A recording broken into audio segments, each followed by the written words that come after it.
Hello, everyone. Welcome to TMI, Too Much Information Live, with your host, myself, Moondog, where we'll be going over some of the videos that I've posted this week on my various channels. And also, I'll be reaching out to you for your help in developing thumbnails and ideas for upcoming content that I'll be posting up and working on. So I also want to let you know that we have a special guest today. Viejo is also on the side chat. I just noticed this right now. So he'll also be commenting on the side chat. But hopefully he was able to get into the StreamYard link that I sent him previously. And I'm sure he'll post up there if there's any difficulties. But just want to make a quick check to everybody. I've had some sound problems in the last couple of episodes. Just want to make sure that everything sounds okay on your end. I'm not too low in terms of volume, but let me know in a side chat if I am, and I will make adjustments on my end as well as I can. And I just also wanted to bring on to give a shout out to this episode sponsor, which is Aura, and they are a cybersecurity company that I use. And what makes them special is that there are other cybersecurity companies out there that offer you VPN services or spam blockers or fraud alerts, or they will help you get off of data broker lists. Well, those are all well and dandy, but Aura bundles all of this into one service for you. So you're paying one monthly fee to keep yourself protected when you're on public Wi-Fi, or just to reduce the amount of spam mail that you get. Well, you'd have to go just like all these streaming services, you have to go to individual ones, unless you go with Aura, and Aura bundles them all together. And on top of that, they also give you $1 million in identity theft insurance. And it's just getting harder and harder nowadays. In fact, I just got this in the mail, by the way. This is from Change Healthcare, and they said to me, they sent the mail on February 21st, 2024, CHC found activity on our computer system that happened without our permission.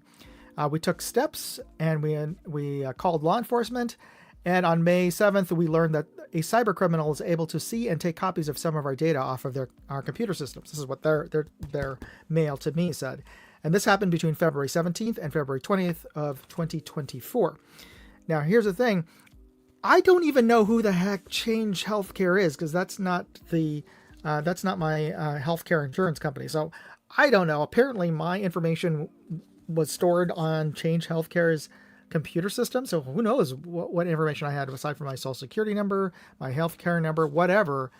Yeah, this is not good to get in the mail. But I'm sure many of you have gotten similar letters in the mail, and it seems like I get one of these letters every couple of months. So that just tells you just how bad cybercrime is nowadays. So this is another reason why you should get Aura. And here's the thing. You can try them out for 14 days for free. Just use my link, aura.com/moondog. And in fact, I will put up a link right now on the side chat. Try them out. You get 14 free days if you sign up using my link there. aura.com/moondog, and of course by trying them out you help support this channel, so I appreciate you doing that. Okay, moving on, we have on this episode we're giving away a prize from Vector Optics, and this is a poker chip, a Vector Optics poker chip, and on the back of the poker chip it actually has a coupon code that gives you 12% off of their products. Well, I'm giving away 5 of these cool little poker chips to 5 winners out there, and all you have to do is put the mystery brand or mystery company in the side chat with a hashtag first in front of the name, and here's your first clue. That is the logo right there. And the ammo brand that is the mystery brand today is named after the Spanish word for eagle, the bird of prey. So there's your clue. And for those of you who are on our show early, you get this visual clue there with a logo, and you could win one of these along with a patch, by the way, from Vector Optics. And the reason why it's Vector Optics is because, well, new video. This week, I posted a review of the Vector Optics Continental 1-6 LPVO. And this LPVO is unique in that it is a Chinese-made LPVO scope that uses German shot glass, ED shot glass, which is, one of the best quality ED, well, best quality glass makers in the world is shot. And the fact that it is a Chinese-made scope with a sizable discount versus a European-made scope that uses shot glass, so it is at least half the price of a comparable European scope. And you can name a couple of different European brands out there that make scopes, and even some US brands. And this has German shot glass, which is rather, and it does show up in my testing. So I did post up a video, and I wanted to share that with you. So let me bring that to the stage. We are looking through the Vector Optics Continental at its lowest power of 1. And at 1 power, a good LPVO should look like your naked eye. And I'm looking for any distortions or fisheye effect on the outer edges as I move this around. But overall, this looks good. And I'm looking for any shift or size changes of objects as I bring it in and out of the scope view. That blue car there to the left looks the same size and position, as well as the telephone pole looks in alignment as I bring it out in and out of the scope view. So let's lock this down, and I gotta say, overall image quality is really good. Nice contrast and color rendition overall, brightness. And I'm gonna pause it right here, just so you could see, and I'm gonna bring it back. With a lot of LPVOs, and especially budget Chinese made, and who knows, I mean, where they're usually made in China, but here you can see here, as you can see a little hint of the telephone pole outside of the edge of the scope view, poking through the camera housing and clamp that I have there. You can see the top of the telephone pole, and it's in alignment. And especially when you bring it to the edge, to the right edge or left edge of your scope, with lower quality optics, with the LPVOs at 1 power, I've noticed some significant shifting of alignment. So you've in lesser quality scopes, I've seen that the telephone pole, what I see inside of the scope is not in the same place as where it is in the real life. So that's how much of a shift you get with lower quality scopes at 1 power. And to me, 1 power, when you're saying 1 power, that should look like you're looking through a pair of glasses, like a pane of glass. Otherwise, it's not really 1 power. And this scope definitely 1 power looked like 1 power. So it is an excellent scope, by the way. And let me just continue on, because just so you can get a little bit of a more of a sense of quality is really good. Nice contrast and color rendition overall, brightness. Now let's bring this all the way up to its maximum magnification of 6 power, and just take a look at the top of Mount Davidson there, 1,400 yards away. And that is a nice clear image that we're getting there. I can still, even at this low magnification, make out the trail marker sign at the top of the hill there. That's that white object peeking up above the bushes at the top of the hill. Yep, so that is it's excellent. It's an excellent LPVO, by the way. And that's the reason why I'm giving away this poker chip. And by the way, I just noticed in the side chat, Junior, make sure you put a hashtag on before your answer. Otherwise, the software won't automatically collect your entry. So there's built-in software through the streaming platform that I use, which is with StreamYard, that will look for words that come after a hashtag, of the little pound symbol, the tic-tac-toe symbol, and you do have to spell it correctly, but it doesn't matter if it's capitalized or not. So it'll automatically show up on there. All right, so yeah, that was the video. I posted an in-depth review of this scope, and I am quite impressed with the quality that you're getting for relatively inexpensive. It's not their cheapest scope. Their Continental is the top of their scope line, by the way, because it has German shot glass. But the quality in the build and the design of the scope, I think it's top notch. It's as good as some higher tier or even sort of premium scope brands that I've tested out, both U.S. made and European, in terms of just the design of the body of that scope. So I was quite impressed. This is the first time I've reviewed a Vector Optics scope. So yeah, I think it's good. It's somewhere around 700-ish. You can look it up on Amazon. They are available on Amazon, or better yet, go through my link. I'll post up a link to my website. I think Jesse's it was asking. And you can find a link to the review as well as an affiliate link there, Jesse, and you can that helps support the channel as well if you post up. If you use the link that I have posted up on my website. So I'm typing in the link to my website there, and the mount does not come with it. In fact, it comes with ring mounts, which is I mentioned in my review video, which I think is a little odd. That they would include ring mounts with an LPVO, but whatever. But they do also sell pretty decent cantilever mounts. So yes, it does come with mounts, but not the mounts that I would particularly use. Maybe it's fine with your particular rifle, and it depends on the rifle. But because LPVOs tend to have a fairly long eye relief, I kind of need to have the scope further forward, and I just don't have the rail space on my particular AR, and I don't like putting the front scope ring on the handguard, just because I know it's pretty secure, but it really you can't guarantee it'll hold zero exactly unless it's on the same rail to me. But you could be your choices are your own in terms of how you want to mount the thing. Okay, we got some more folks joining us on the side chat, and I appreciate that. All right, so on my Moondog Reviews channel, which is technically my non-pew pew channel, well, I have a review of technically a pew pew kind of product, and this is the new Pro Here.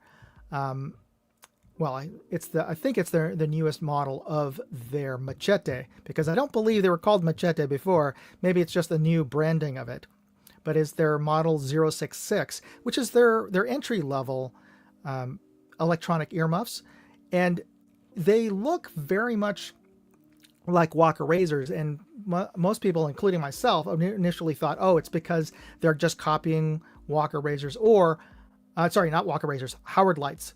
They look pretty much like Howard lights. There's some slight differences though.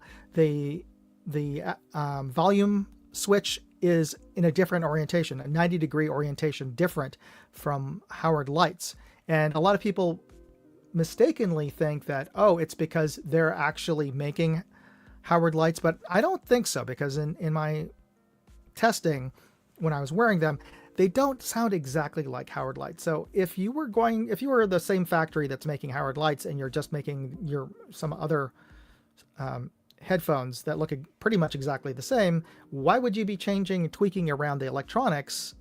Because that's going to cost more money. So that doesn't make sense. So I think they are a different company than the factories that make the Howard lights.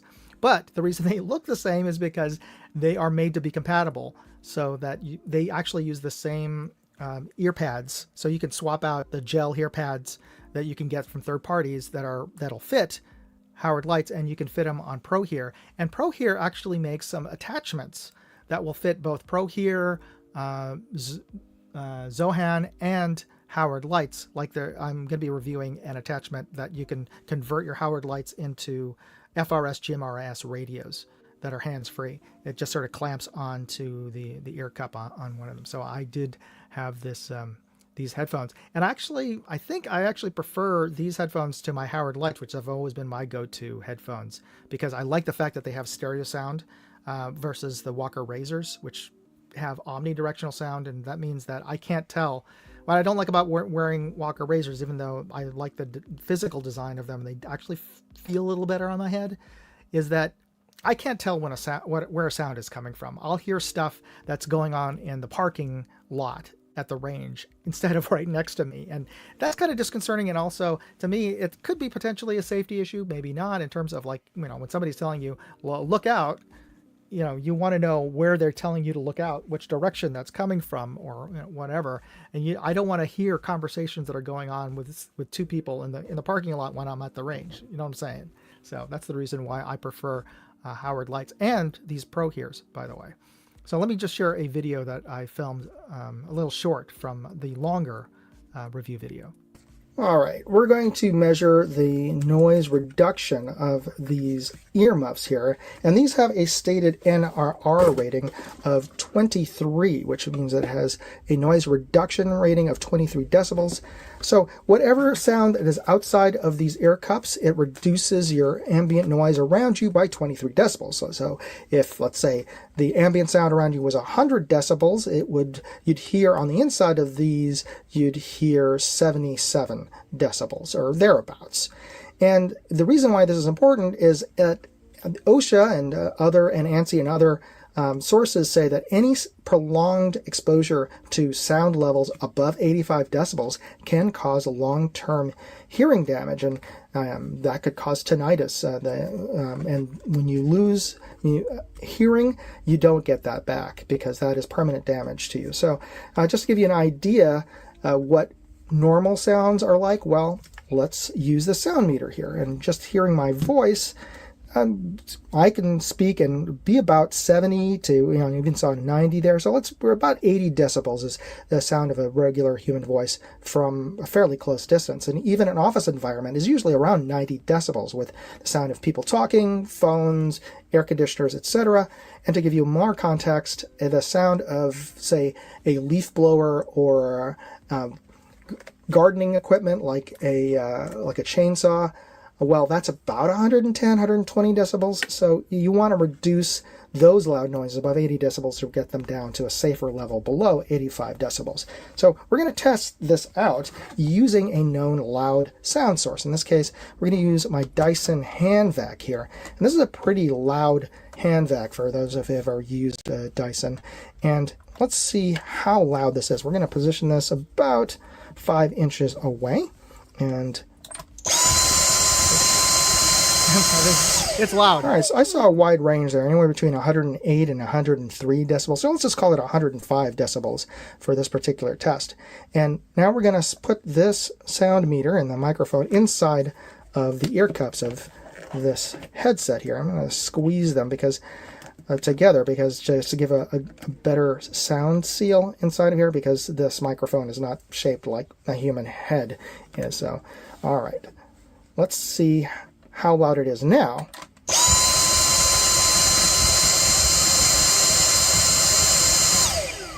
All right, not bad. I was seeing like around 83, 84 inside of these ear cups instead of the 105. So I'm going to say this is pretty darn close to the 23 decibels that the manufacturer claims. And I'm going to say, yeah, I'd say these pass, and they're pretty legit.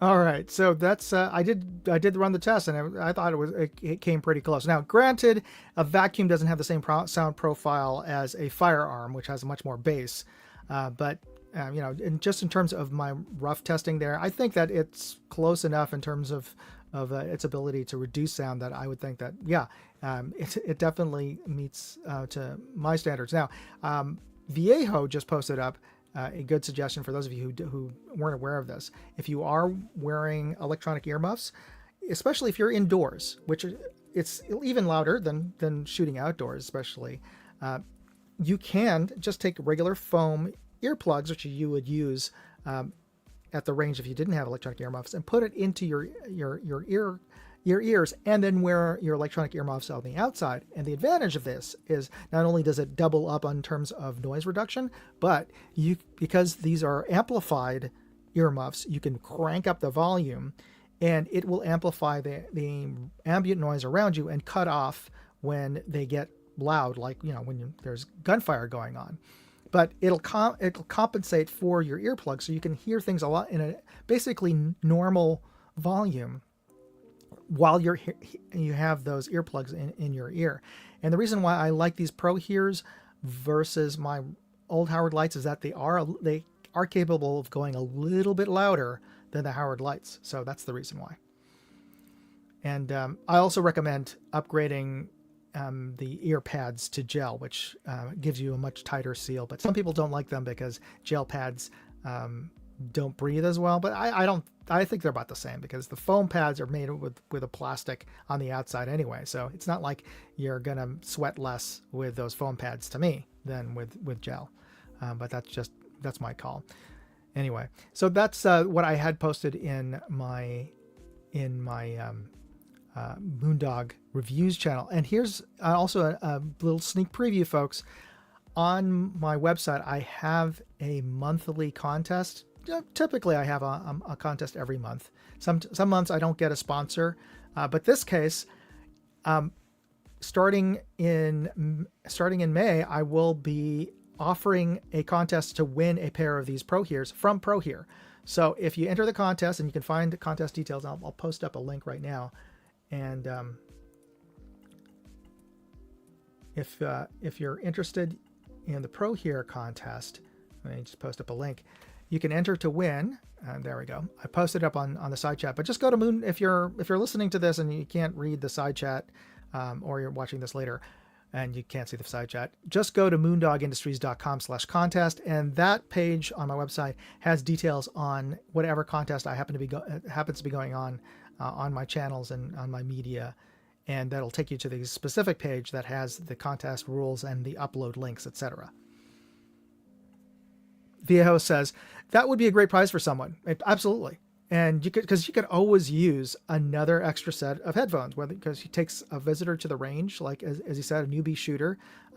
It's best to give them electronic earmuffs, not like your handoff dummy or passive earmuffs that or earplugs, because you want to be able to give them range commands, like ceasefire or put that down or whatever. You want to give them instructions. You want them to be able to hear you clearly. So if anything, I tend to prefer giving my guests at the range my better headphones, because I'm more concerned about them listening to me properly and being able to understand my instructions. So this is a great prize, because everyone could always use another good pair of electronic earmuffs. Jesse asks, how do you feel with having your glasses on? With glasses on, they were fine, especially when I upgraded them to gel ear pads. With the regular foam ear pads, they're fine. But you can also get third party. I've got foam ear pads that have a little cutout at the top for eyeglasses, but I didn't find that they pinched all that much. But everyone's head is a little bit different in terms of their comfort level. I was at the range all day with them, and I was doing filming, so I was there for well over 3 to 4 hours, and I didn't have a problem. I would just take them off, occasionally. Everybody does at the range when there's a ceasefire, so it wasn't an issue. Peck says, I will let you guys win because I have half dozen of them, and I lose them every time. Yeah, that is an issue. And Viejo said, gel pads don't bother my eyeglass temple pieces at all. That's good. And again, these will fit Howard Light compatible gel ear pads. So that's the reason I like them. All right. And on my last channel, my Moondog Go channel, which is my travel channel, I posted up my last drive on the Great Highway. And for those of you who know San Francisco or don't know San Francisco, there is the beach. San Francisco is on a peninsula, and on its western side of the city, there is Ocean Beach, which is the big long beach, that sand beach that runs along the western edge of San Francisco, and also Golden Gate Park, which is a very large and long park, ends practically right at the dunes, the road, and this is the road that runs north and south right along the beach, which is named the Great Highway. And there's a section there for about 2 miles that runs unimpeded from Golden Gate Park down to the zoo. There's no cross streets, so once you get on, it's just a straight shot north or south.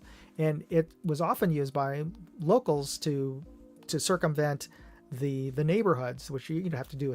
There's stop signs every block, and it was a very common road for locals to take if they needed to get to the other side of town, basically.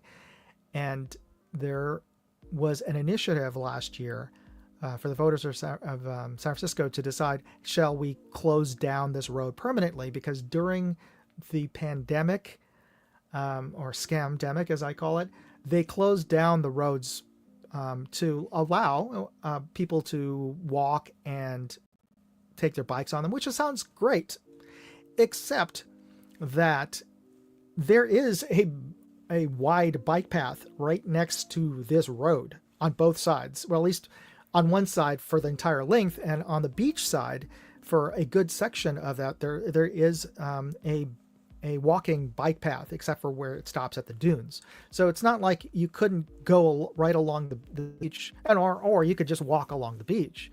It's not like pedestrians and people can't have access, but they closed down the actual driving road that was on there. And they voted to, a slim majority of San Francisco residents voted to close down that highway permanently and turn it into a park, which is, would be all well and good, except that the majority of people who live within 3 miles of this road, who use it on a daily basis, voted to keep it open. It's just that everybody else on the other side of the city, and they did even a heat map of when they did polling of who voted to close down the road and who voted to keep it open. The vast majority of the people who voted to close it were people who are living on the other side of the city. So yeah, I'm sure they're thinking, oh, it's great to have a park. We could go there once a weekend, basically, whenever the sun actually comes out in San Francisco. But everybody who uses it on a daily basis, yeah, they're kind of screwed. Vadim, who actually lives in San Francisco, I think, here, Troy says, is Mount Davison active? And I'm not sure what that is in reference to with this, but Mount Davidson is the highest peak in San Francisco. Anyway, let me just share a bit of the drive that I recorded, which is my last drive. That is the ocean. It was a bit of I think after or just before a winter storm, so there was quite a bit of surf. It was a big surf day. But you can see there's a little bit of the walkway you can see on the right side there. You saw a little bit at this intersection. And the intersections are just for pedestrians to walk across from the bike path on the left side of the highway to the beach. But there are no cross streets. But you can see it's a beautiful drive. The one issue that does come about is that because there are natural sand dunes there, the sand occasionally will get blown into the highway, and so every couple of weeks they have to send a maintenance crew out there to basically bulldoze the sand off of the highway and back into the dunes. So that was one of the rationales for closing down the highway. They said, well, we could all this cost to keep the highway clear could be removed if we didn't have to clear the highway for a road. Yes, except that if you're going to turn it into a park, you're going to have to still send crews out there on a regular basis to bulldoze the sand out of this park now, unless it's all sand dunes, in which case then you have a whole beach of sand dunes to the right of it for a good 100, 200 yards. Why do you need more of it? But anyway, I obviously am of the camp of keep it open, but anyway, they voted to close it. All right. Enough of my rant about that. I wanted to get your input on a new video review that I'll be posting up, and this is for another LPVO, the Easy Shoot, and this is also a 1-to-6, but this one is a very budget LPVO with a street price anywhere around about $100. And sometimes I've seen on Amazon or coupon codes that'll actually bring this down below $90. So very inexpensive scope. And it is from this company called Easy Shoot. And I've reviewed one other of their scopes a while back, and that scope did not, well, it was a budget scope. The 1 power was not quite 1 power, definitely had some distortion. But in any case, this scope is much better than that earlier one. I really like the reticle, which is kind of a copy of the Vortex Vipers reticle. To me, it looks very similar. But I like that reticle, by the way. So anyway, I'm posting up a review of this scope. Let me know what you think of it. To answer Tim Mooney's question, The tube diameter of this is 30 millimeters. Let me double check that. I just want to make sure that I'm giving you the right information. So let me just grab my calipers here. I'm pretty sure this is a 30 millimeter. All right. Yep, 30 millimeter. I had to cycle it through. For whatever reason, it was showing up as inches. Let me turn that off. And it looks like I'm going to have to swap out the batteries of this anyway, so I'll leave this out. Anyway, so 30 millimeter tube, and the turrets are actually pretty decent on this.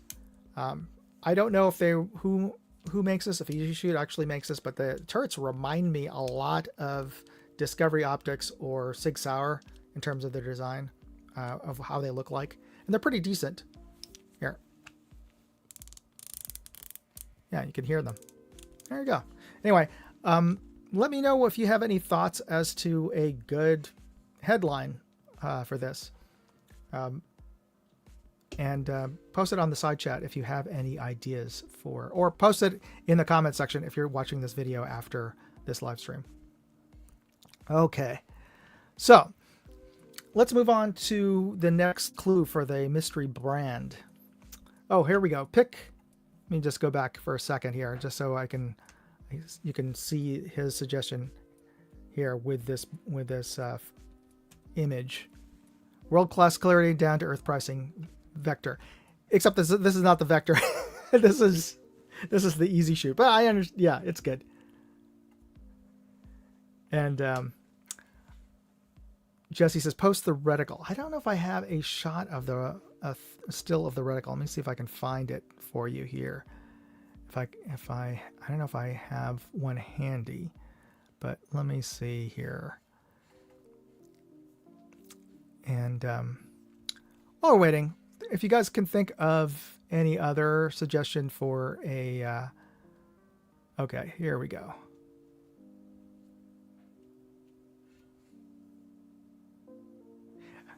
No, I'm wrong. It doesn't quite look like the Viper reticle.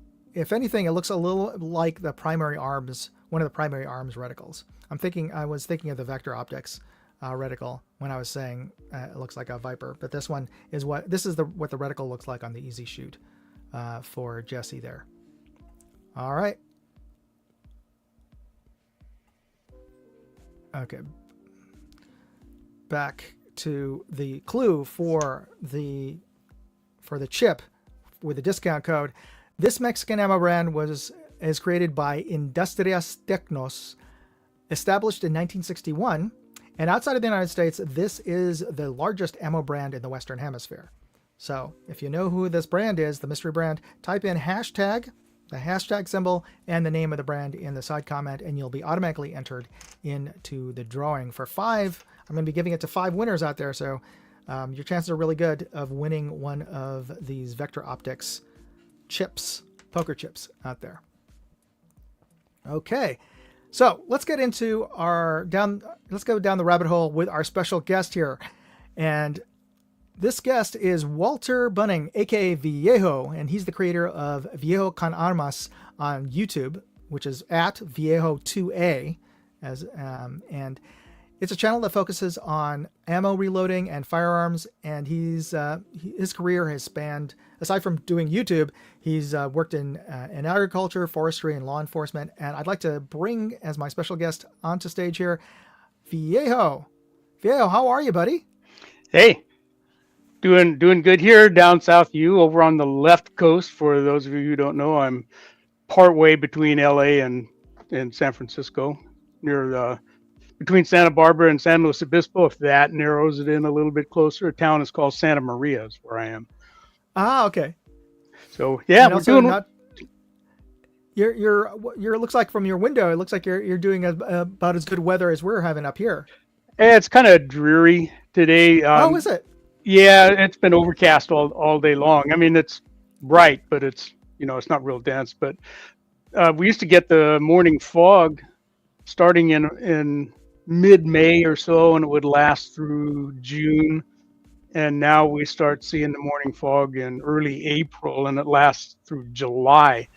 And it's I mean, it's a law here that it has to be gone by 11 o'clock in the morning. So it never gets hot here. I'm only 6 miles or so from the coast. And so we have a lot of onshore flow and never gets Oh, hot. But that's that's where we get great. all the fog. Our friend Mario Mosin, if you guys know him, lives that away over in the Central Valley of California in a town called Oh, I didn't Bakersfield. realize. Yeah. Oh, well, it gets hot. And so, what happens is when that California's big Central Valley heats up and all that hot air starts rising, something's got to come in from somewhere to fill in that void, and it comes from right here where I am. And so it pulls that moist air in off the ocean. As soon as it hits the slightly warmer landmass, boom, instant fog bangs. But we don't get hot.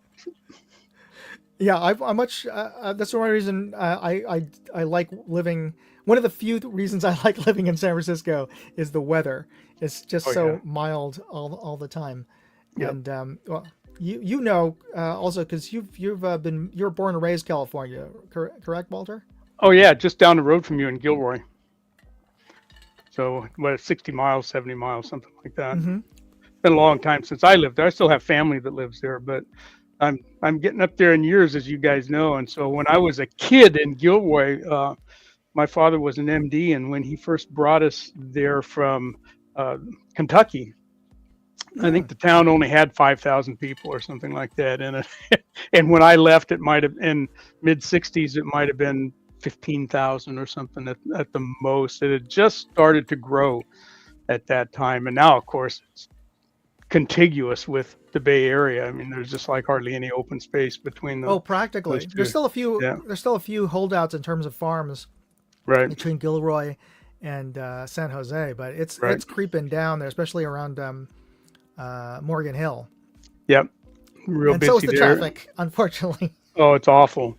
And even the little town of Hollister has become a bedroom community for Silicon Valley and San Francisco. Those people are moving down there, and so you can imagine what traffic is like now. It's my goodness, it's awful through there. But once you get to Salinas and start going south, it doesn't get bad again until you get to Santa Barbara. Then the LA traffic picks up.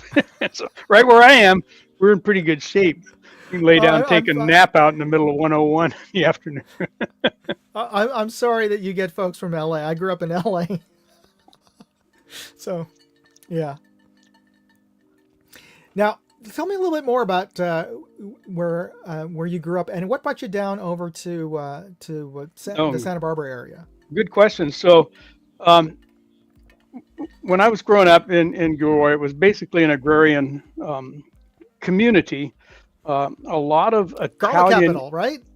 Yeah, garlic capital. Yeah. A lot of Italian immigrants actually settled that part of Santa Clara Valley early. Because the climate and soil types there were similar to what they had back in Italy. And so there are a lot of Italian farmers there, and there are a few beef cattle operations, and plenty of row crops and so forth were there as well. Well, that meant that I grew up in high school FFA, and we had, property out in the country, and we had critters that, horses, which are one of mankind's greatest natural parasites, if you ask me. But I always had to feed them and chew them, do all that other nasty stuff. I got sick of horses really fast. But anyway, I went away to school and ended up in an agricultural program at Cal Poly in San Luis Obispo, and graduated there with a couple of majors, and ended up teaching vocational agriculture. I was about halfway through my student teaching, and I got a call one day from the teaching supervisor there at Cal Poly, and he says, "Hey, Bunning, you want a job?" And I said, "Is there a cow in Texas?" I was broke, man. I didn't have any money left. And he says, "Well, there's a job opening down at this little remote corner of Santa Barbara County." And I said, "Really?" He said, "What's the deal?" He said, "Well, it's a little one-horse town called New Cuyama." I said, "Isn't that in South America or something?" He said, "No, it's this little town out on Highway 166, and their agriculture teacher had to leave, and this is middle of April." And I said, "Yeah." Was this a high school or a community college? It was a high school. Okay. It was part of the Santa Maria High School district where I am where I live now at Oh. that time, but it's 60 miles inland. And so there was a big oil strike out there in the 50s, and that money built a high school. They actually plots the town down, mobiled it in, built a town out there for the oil field workers. And so there was a high school. And so anyway, I went out there and started teaching the ag program along with math and typing and computer programming. But there's a little 7 teachers in the whole school, so you wear a lot of different hats. In the community, I was the chairman of the PTA. I worked for the fire department. I was part-time deputy sheriff. You end up doing Deputy a lot sheriff? of stuff. Yeah. So I went to class with my turnouts and deputy stuff Was this in my was this car. in the 80s? This was in the early mid 70s when I started The out 70s. there. Okay. And then I stayed out there for about 12, 13 years or something, and then moved into town and became all citified, and ended up going back to school and picked up some more credits, and ended up teaching physical science instead of agriculture, just because I finally ran out of gas on the summer fairs and all that. I said, I don't want to do it. So you were teaching computers back as early as in the mid 70s? Oh yeah, Apple Computer Company in their early stages. Oh. Okay, in the late 70s. Yeah, that was like the Apple ones. Yeah, Apple and II. then Apple II, and so Yeah. they gave me an Apple II. Wozniak and Jobs, both. I had a signature on it, and wild. they said, we'll give you this if you'll promote it, and show the kids how to use it and stuff. And so, I said, well, I don't know. There wasn't any software. There was no disk drives, no hard drives for sure. I mean, there was nothing like that. You had to, if you were going to program anything, it was all in Basic or assembly language. Yeah. Yeah. And we used mostly Basic. It was just too simple for the kids to learn, And anyway, so we had eventually they gave us a couple more, and that's actually started a long relationship that I had with Apple Computer.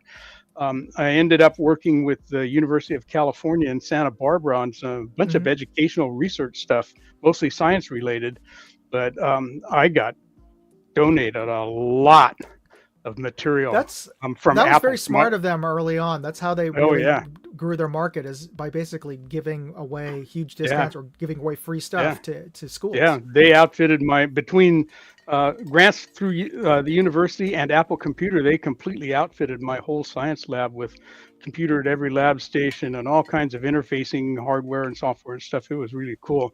And I never had to pay for any of it. But anyway, that established me as an Apple user, and we're doing Apple's. You're seeing me through an Apple computer, and it just kind of stuck. I kind of get Apple, and I've had good luck with it. But anyway, so while I was out there, I had already been a certified scuba diver, and now would you do that? You did that for fun, though. I actually taught scuba for about 15 years. Oh, okay. And quite a bit. I ended up being a master instructor, which means I could train instructors.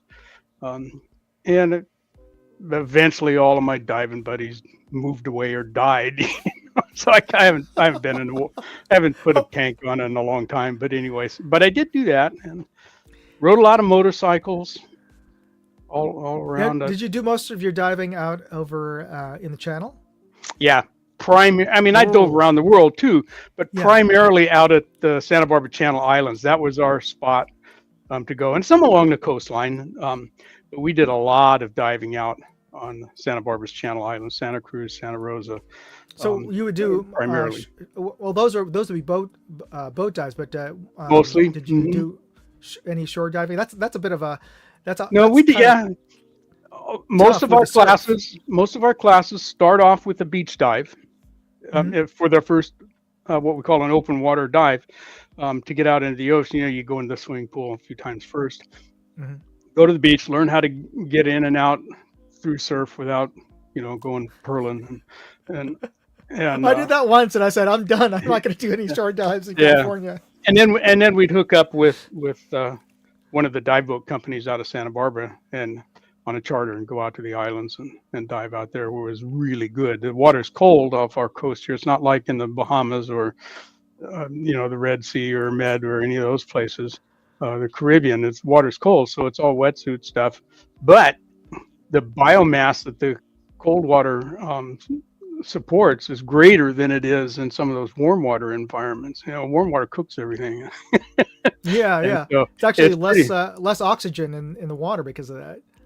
Right, and the kelp forests and stuff, that was our happy hunting ground out there at the Channel Islands. And we had some of that onshore too. It's just the visibility was never as good. So you couldn't see the sharks till they were almost on you. Did you see many sharks when you were out there diving? Oh yeah, we always saw some. I mean, there's 350 species of sharks, and most of them are not particularly dangerous or particularly big. But sand sharks, puffer sharks, angel sharks, leopard sharks. There lots of them are out there, and they're not particularly dangerous. So we always had Walt's rule: if the shark was bigger than me, we got out of the water. Did you ever see any great whites out there? Because I always hear that they're out in the channels. I saw one only while I was in the water. We would see them from the boat, and not dive there. There were a couple of places we went where the abalone were great back in the day when you could take abalone, and we knew that the sharks were going to be there because the sea lions were there also. And so we would pay particular attention and talk to the other boats, and if anybody had seen them in the area we were going to go, we wouldn't go. We'd go somewhere else. But if it looked good, you put the beginners in the water first. Here, hold this rock. I'll be right back. Just kidding. That's hilarious. I used to scare them. I shouldn't tell the story, but I will anyway. I did a lot of free diving, and our free diving fins are big, long. They're big, yeah. Big, long fins, okay?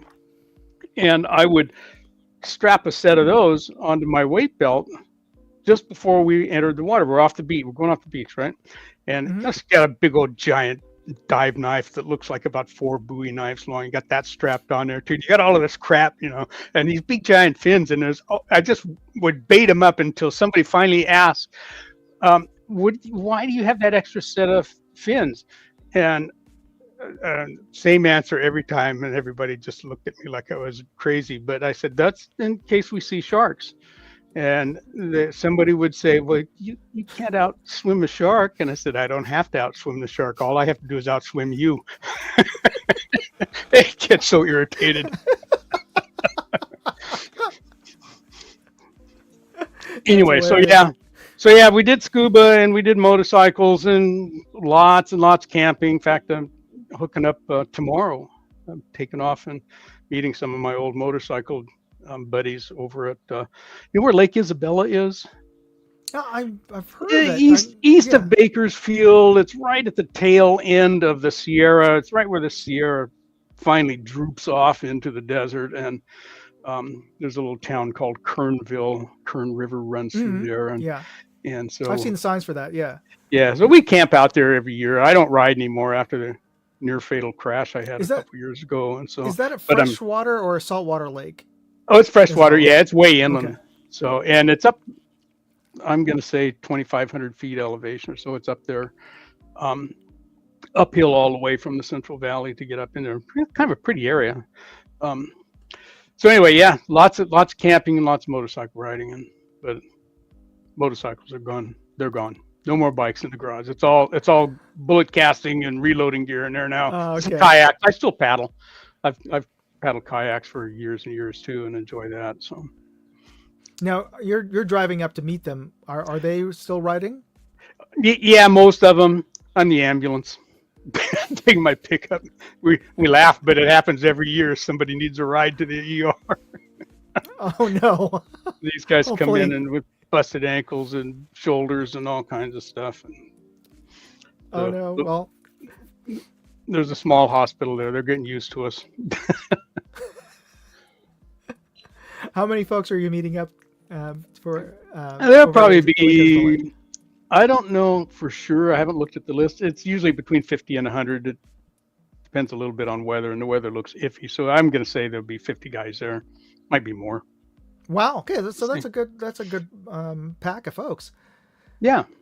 Yeah, we got music and barbecue and craft beer, and guys are, will bring all their garage beer and stuff, which is kind of fun too. Some of those guys are pretty good brewmeisters. That's all you So had to say. That's all the reason anybody would want to go yeah, out and kind of. meet folks on a weekend, right? Right. Yeah, kind of. So yeah, that's me these days. Mostly my channel is bullet casting and reloading, and I can't Now shoot you like I used to. But when I was with the sheriff department, I shot a lot. Uh, in my youth when I could really shoot. But and 77 years of hard road work, man, it's just not what I used to be. But I still enjoy it. Just because you get old and a little shaky and can't see like you used to, doesn't mean you yeah, you can't still did a pretty. get out and do those things. So You still shoot pretty well. I saw that one video where you're shooting your Henry 22 at those plates. Was that 50 yards or 20 yeah, 30 yards? yeah, Yeah, that was out at 50. Yeah, pretty yeah. hard to miss with that rifle. Yeah, but they're fun, right? Blink, blink, blink, blink, blink, blink, blink, blink, blink, blink. Yeah, but you're shooting iron sights. I you got to hand it to you for those. I mean those steel weren't terribly big. So No, they yeah, were you're still doing 4 inch pretty well. plates. So yeah, I refuse to put any kind of optics on my lever guns. It's just Yeah, a not thing. that you'd even if you want to do something. Period. I don't think a neural scope on that would be very useful in terms of your eye box. Now you shoot aside from shooting, you film your videos pretty well in just terms of I thought you've got a good camera, you good sound, and Oh, the videos you post on your channel are good. How did you get into to creating YouTube videos? you know what? I'm going to answer Jesse Donald's question out there first, and we'll Okay, come back sure. to that one. Jesse says the first time you went diving, how did you learn or get started? Um, I was living up in the Calistoga area at the time. This was just before I came down to go to school at Cal Poly. I was kind of in between cowboying and deciding I didn't want to make a living with my back anymore, and was getting ready to go back to school and pick up teaching credential. Anyway, a fellow up there in Calistoga that I met was a diver, and he says, "Oh, you ought to try this." And there was like a pond with visibility, it was about like this. Oh yeah. He says, "Here, throw this stuff on," and this was about 1970 or so, and you didn't have to have any kind of certification really at the time in order to buy gear. You could just go buy gear and wrap a log chain around your waist and jump in the Yeah, and water. people learn from But just from their buddy who had a little more experience than them. And you yeah, just learn, finally you take you classes. get a book or something. You go, oh man, we could have gone to the moon. We better go get some lessons. And so I did. Just yes, I started with NASDS and then ended up with a certification from them, and then I took an advanced class through NAUI and some Oh, other now class yes. somewhere along the line with YMCA, and ended up going through the PADA. Patty, put another $1 in, or Yeah. Patty is like the Amway of scuba diving, but it worked. They had a reasonable program for lessons. So anyway, that another guy introduced me to it, and I go, oh, this is for me. This is adventure. This is fun. You can get killed. You can hunt. Instead of going Well, like this, I hope I catch a fish. You get to go, no, I want that one. Boom. spear gun. Speaking of hunt, that's how I was sold me on wanting to go scuba diving was Jacques Cousteau and Sea Hunt. That great old show. Oh boy, Sea Hunt. We never missed an episode. In fact, you can go pick up all those old episodes on YouTube. They're there. Yeah, for you youngins out there was this TV show called Sea Hunt. It was Lloyd Bridges. Lloyd Bridges. That's Jeff Bridges' father, and he was the star of this show. Yeah. All revolved around a frogman. Well, that's what Yeah. they called scuba Yeah. divers back then. Yep, he was his character was an ex-Navy frogman, which kind of evolved into the SEALs. and he in the show he is also in the Coast Guard Auxiliary, and so he gets all of these jobs through the government and some private people and stuff. It was an interesting show, old school scuba gear, double hose, single stage regulators, and but that got a lot of us interested, and so Mm-hmm. somebody comes along and says, "Hey, you want to try diving?" And yeah, if Mike Nelson, which was the character's name, if Mike Nelson can do it, so can I. All Gosh right, dang yeah. it! So yeah, It's that was good as stuff. long as you know how to swim. It's not in many ways it's a lot easier than snorkeling. Oh yeah, You just gotta yeah, bring more equipment with you, but that you yep, don't have to yep, worry about the position of your head to breathe, things like that. yep. And to Moving in Jesse's three other dimensions, you question, know. yeah, barracudas. The only reason why barracudas have been known to attack divers, as far as my experience with them, is because they're looking for something shiny moving. That's because their prey is Hmm. smaller sardines, and sometimes your gear will have a glint in it, or a snorkel strap or something, or your ear strap will flop around and look like a fish, and then they'll go after it just because of their Hmm. instincts. But generally, barracudas aren't necessarily vicious or want to bite you Now, for I did have yeah. one strike my tank one time, and these were Oh, steel tanks, so bright and shiny, and so I got barracuda tooth marks on one of my tanks. You know, just like little dents, not even dents, scratch marks. He came in, bam, and all I saw was him swimming away. I think he was going, oh, God, dang, that was no good. But now I don't know anyone that's ever been bitten by a barracuda other than somebody reeling one in and getting it on the boat and get it there, but not in the water. now it's a different thing. You might know this better because you did spearfishing. When you are spearfishing, or you are hunting, because of that blood in the water, it does cause there a lot of predators' behaviors to go into the attack mode that they Yeah. usually would not bother regular scuba divers. Close in the shore, we mostly had problems with the sea lions and seals. Mm. You'd have a stringer of fish, hanging off your belt, and Oh, right. all of a sudden you'd feel this bam, and God dang it, there's a stinking sea lion taking off with your morning's work. Um, but yeah, you just had to pay attention, and you tried to not swim very far in that mode. You gotta. We used inflatables a lot, inflatable boats, small ones that we could launch to the surf and stuff, and get up, throw your fish in there quickly, and then go back and get more. But so yeah, and then so back to your question about video stuff, and how I got Mm-hmm. started. I'm trying to remember. I started quite a while ago. I lost one entire channel. I was up to about maybe Oh, yeah, 3,000 something subscribers, and then YouTube um, decided they didn't like me anymore. Mostly they didn't like what I was posting. They because it was decided, reloading. yeah, Yeah. reloading and bullet casting. I still don't get it about the bullet casting. Their guidelines say you can't show how to make ammunition. I said this is not ammunition. You go look up ammunition and see what it says. You got to have four things put together into a cartridge, and then you have ammunition. But that's not what they just said. They don't care. They just said nope, you can't show that.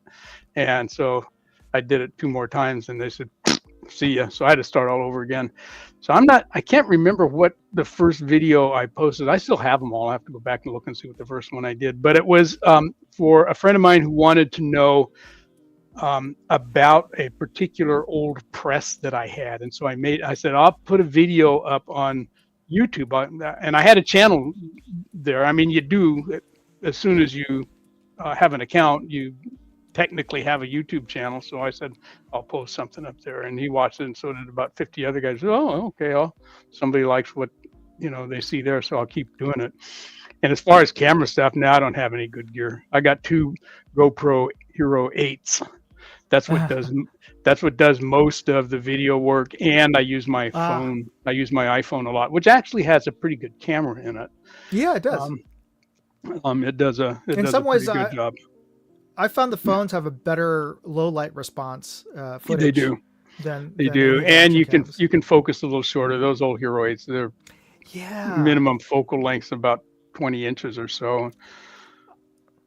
I found that to be the case. In fact, I have to reshoot a detail shot of some ammo that I was holding up to the camera because I was using my action cam, my new action cam, and then I'm just editing the footage today or the other day, and it's not sharp because it wasn't focusing like when I was shooting it with just my regular phone.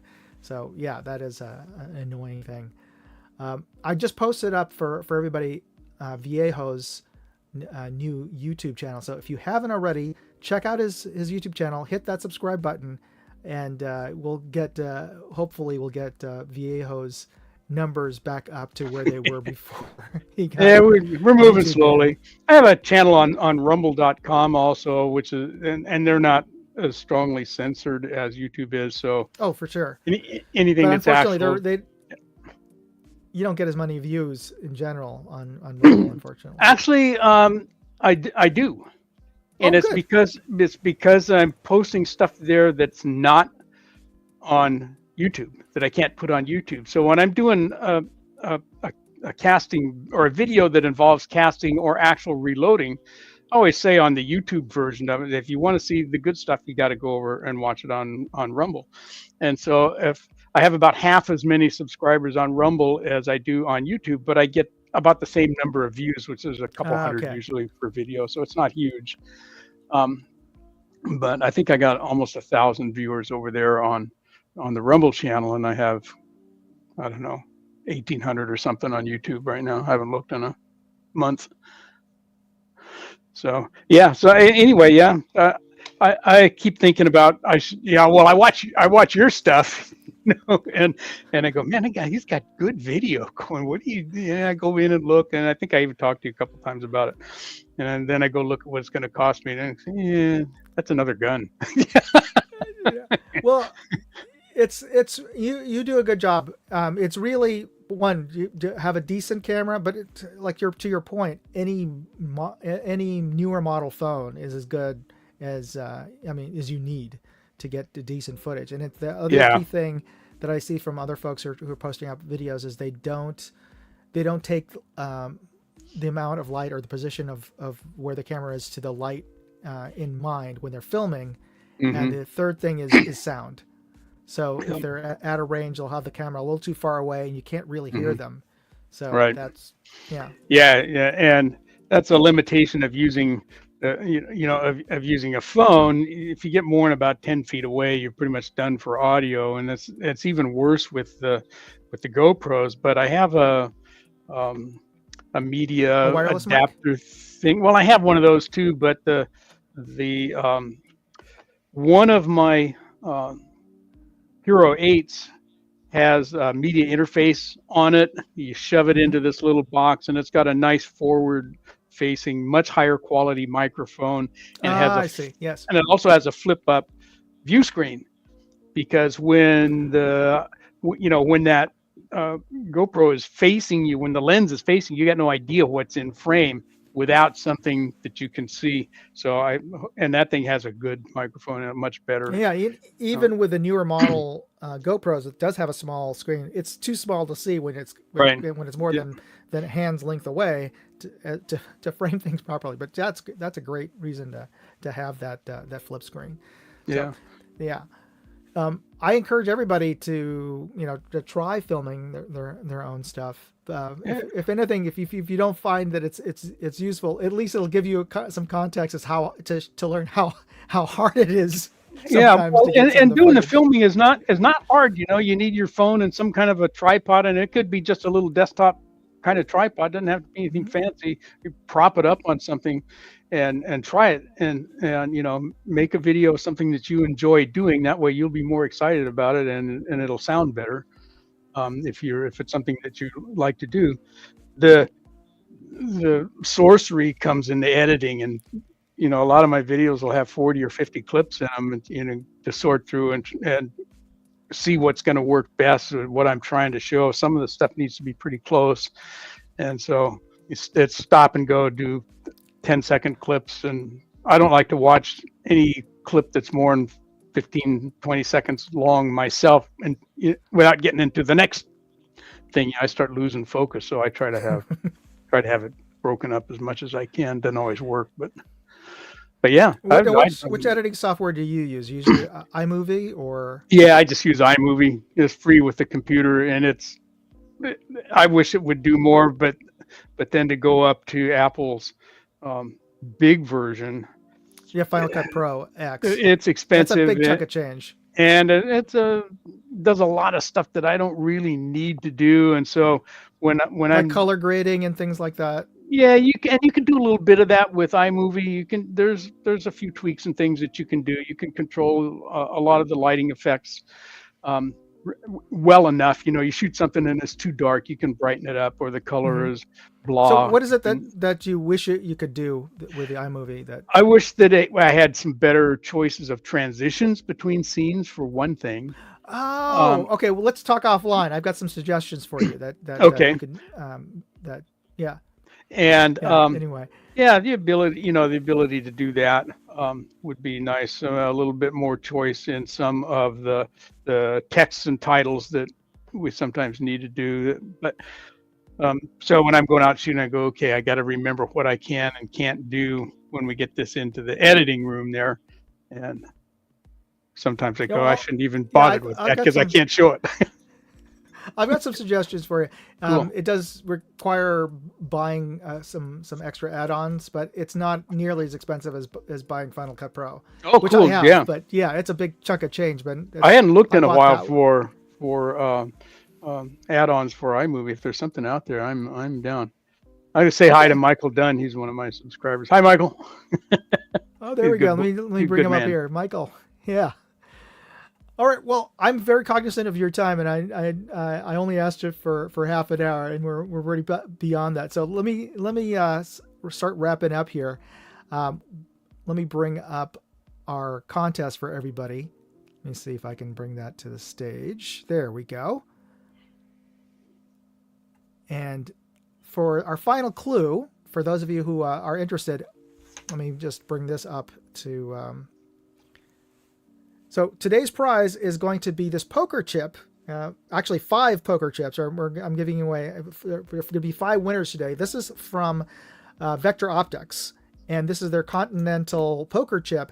And on the back of this poker chip has a coupon code that gets you 12% off of their products. But it's also a pretty cool poker chip. And of course, if you ever have any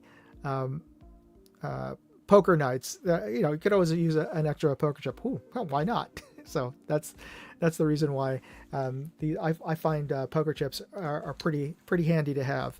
And we'll be having 5 winners today. And all you have to do is put a hashtag with the mystery company, our brand name. And here's the clue, the final clue. This ammo manufacturer's name is often mispronounced, and you'll see it on YouTube videos, including some of my early YouTube videos. And you'll often hear this mispronounced as Aguila or Aguila. So if that gives you a clue. Now, if you want to know the correct pronunciation, I'll ask Viejo to do that at the end of when we do the drawing here.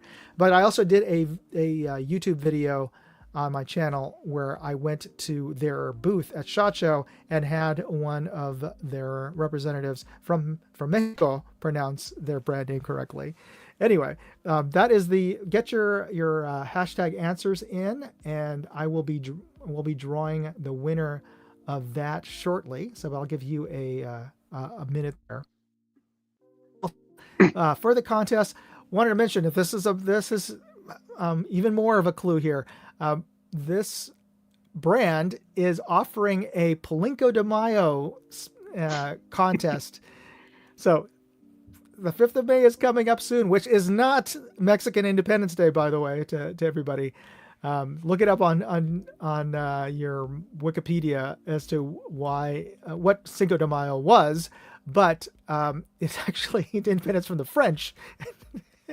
But anyway, they're offering a $500 swag bag, and all you have to do to enter their contest apparently is to tag them on any video that you post shooting their ammo at the range. So again, use your phone. That's the reason why I wanted to talk to Walter and get his input on using just your phone to videotape yourself at the range, and post it up on your social, on your YouTube or whatever, and just put at Aguila Ammo, and you'll be entered into their contest.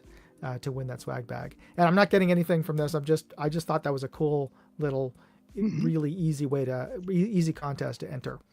But in terms of easy contests, we're also going to be drawing the winner of my Discovery Optics bubble level contest, which I had last month. And I'm going to ask for Walter's help here. Let me bring in the wheel of names. So the contest ended earlier today.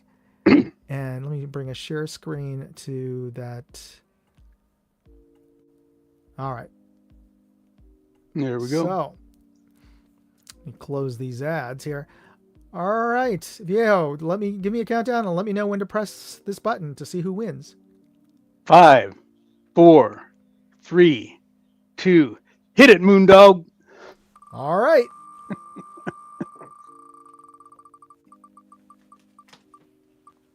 Here we go. Looks like Ryan. Ryan. Okay. Good deal. Congratulations, Ryan. Yeah, congratulations.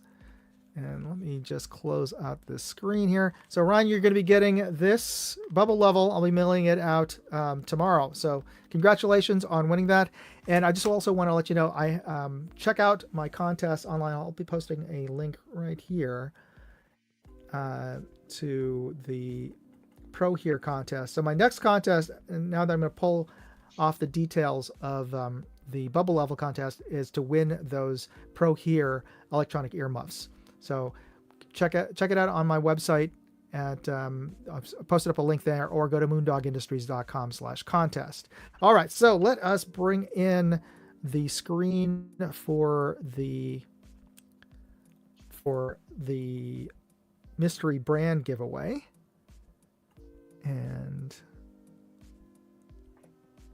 let's see here. I gotta stop screen and share screen to our giveaway tool.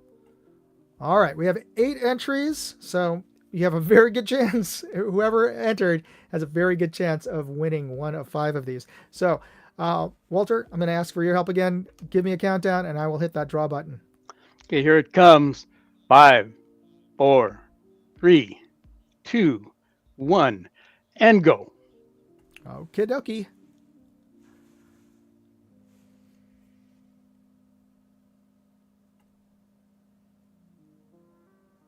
Vadim. Okay, so he's our first winner.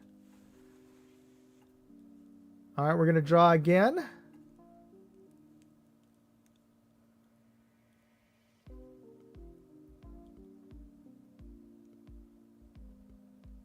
Jesse, our next winner. Okay. So number 2. We got 3 more winners coming up. Winner number 3.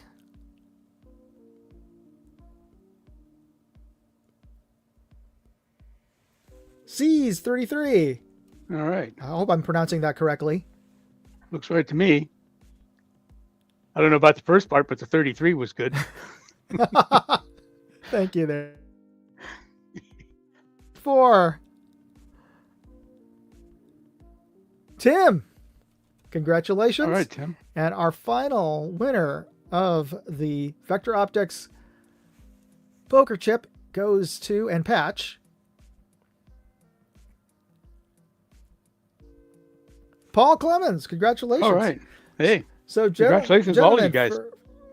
For those of you who won, be sure to send me an email along with the subject line. Put hashtag and the mystery brand in the subject line, so that I know to whom that I can easily find your email. And let me just type in my email for you to shoot me an email. It's moondogairsoft@gmail.com, and I'll send you your poker chip and patch in the mail this week. Okie doke. All right, and I will stop screen. There we go. So again, I want to thank my guest Viejo for being my special guest on the TMI live stream today. And let me just post up, Walter, if you wouldn't mind posting up your Rumble link. I'm posting up your YouTube link right now. Okay. So check out Viejo's YouTube channel, and be sure to hit that subscribe button. And if you're watching this right now, be sure to hit that like button and subscribe button for my channels. And I will post up a link to Moondog Go, because that is actually one of the requirements to win those Pro Hear earmuffs, is to subscribe to the Moondog Go channel and take a screenshot and send that over to me. Again, you can find all the details at moondogindustries.com/contest to upload your screenshot to be entered into the contest here. And we'll just wait for Viejo's link. Yeah, see, I put it over on the other side here. Let's try it here. And if you haven't already hit that like button for this video, I'd appreciate it before you jump off. Yeah, it's not letting me post it. I got it over on the YouTube side, but it's not let me see if I can repost it. It just says fail to post on Moondog 2A. Huh. Is that because they don't like Rumble? Nah, who knows? Can you see what where it was? Is it Dummy Round? Is your channel, or is it No. something else? No, it's not Dummy Round. It's just Walter Bunning all okay. run together. At Walter Bunning. It's not even at. It's just you go to rumble.com and yeah, like then this. It's Walter Bunning. Just type it in like that.